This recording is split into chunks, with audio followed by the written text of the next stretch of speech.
जम्मू कश्मीर की आवाम और नौजवानों को यह उम्मीद थी कि मरकज केंद्र नरेंद्र मोदी प्राइम मिनिस्टर साहब की सरकार और प्राइम मिनिस्टर साहब कुछ ऐसा ऐलान करेंगे, नरेंद्र मोदी जी,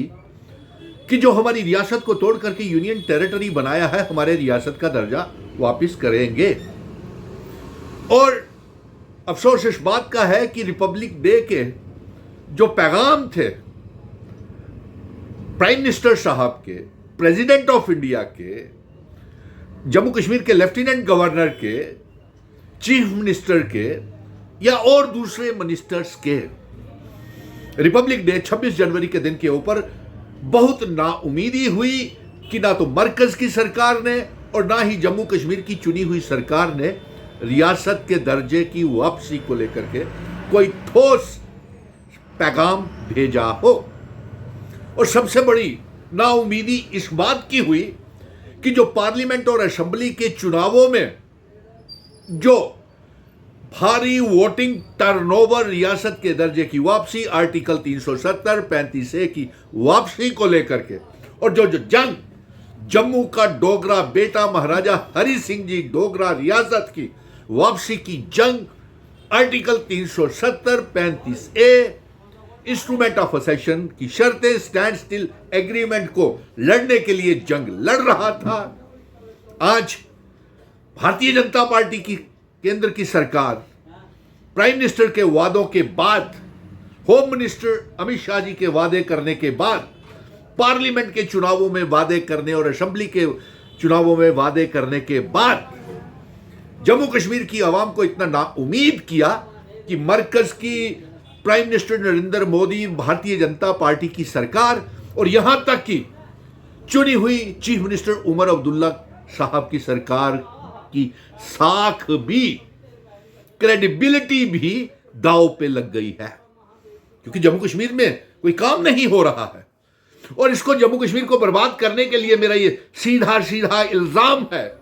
कश्मीरी नेताओं के ऊपर कि जब 5 अगस्त 2019 के बाद में जंग का ऐलान सड़कों से लेकर सुप्रीम कोर्ट तक किया था, आर्टिकल 370 की वापसी, रियासत के दर्जे की वापसी, लेकिन ये जमा जवानी खर्चे करते रहे, चाहे वो महबूबा मुफ्ती हो, अल्ताफ बुखारी हो, गुलाम नबी आज़ाद हो, सज्जाद लोन हो, और जितने भी कश्मीरी नेता थे, उन्होंने संजीदगी के साथ रियासत के दर्जे की वापसी और 370 की वापसी के लिए कभी जंग कुर्बानी दी ही नहीं।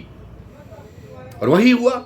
हमने लोगों से वोट तो ले लिए, चुनी हुई सरकार ने, अलायंस की, गठबंधन की सरकार ने, और एक डोगरा बेटा जंग लड़ रहा है, आज भी लड़ेगा, आगे भी लड़ेगा। और मैं ये अलायंस की सरकार से ही कहूंगा कि आपसे अगर ये वादा पूरा नहीं होता, आर्टिकल 370 रियासत के दर्जे की वापसी का, क्योंकि जम्मू क्षेत्र के 28 बीजेपी के एमएलए जो खुद को डोगरा कहते हैं और 2 मेंबर पार्लियामेंट जो खुद को डोगरा कहते हैं, वो भी रियासत के दर्जा वापस नहीं चाहते हैं। वो कहते हैं यूनियन टेरिटरी ही ठीक रहे, क्योंकि लेफ्टिनेंट गवर्नर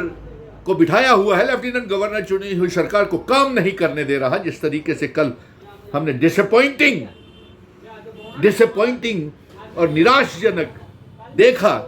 कि एक अवाम का चुना हुआ, जम्मू कश्मीर सरकार का चुना हुआ मुख्यमंत्री फ्लैग होस्टिंग नहीं कर पा रहा। ये 1 करोड़ 30 लाख अवाम, उनके मनोबल टूटा है, जिन्होंने रियासत के दर्जे की 370 35A के लिए जो वोट भारी टर्नओवर किया, भारी वोटिंग की और एक मुख्यमंत्री बनाया।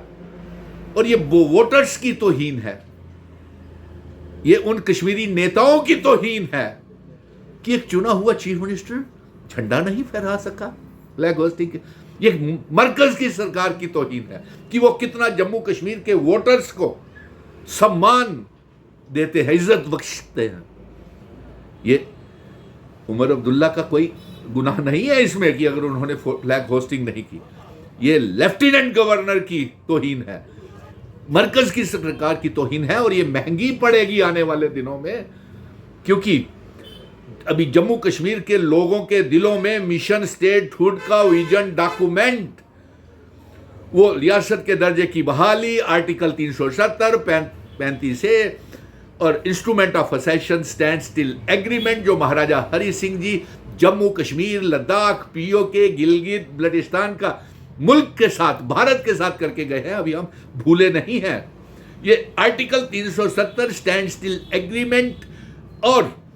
ये इंस्ट्रूमेंट ऑफ असेशन की शर्तें जम्मू कश्मीर की आवाम की रूह है और इसकी वजह से कैबिनेट की मीटिंग्स के फैसले तक लागू नहीं हो रहे,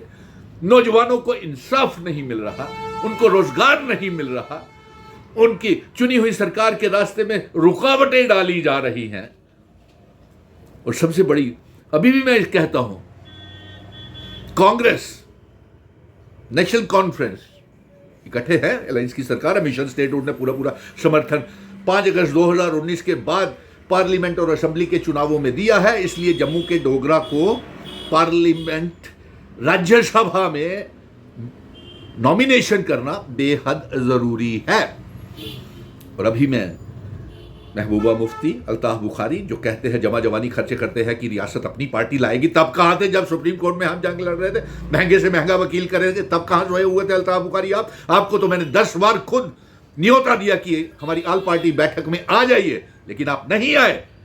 सज्जाद लोन को भी कहा नहीं आए, गुलाम नबी आजाद को भी पैगाम भेजा नहीं आए, क्योंकि आप ABCD में बीजेपी की थी और इसीलिए आज तक रियासत का दर्जा वापस नहीं आ रहा है। और मैं ये कहूँगा कि ये जो सियासत जम्मू कश्मीर के ऊपर खेली जा रही है, ये ना मरकज के लिए ठीक है, ना जम्मू कश्मीर की सरकार के लिए ठीक है, क्योंकि जम्मू कश्मीर की आवाम ने इस सरकार को बनाया है।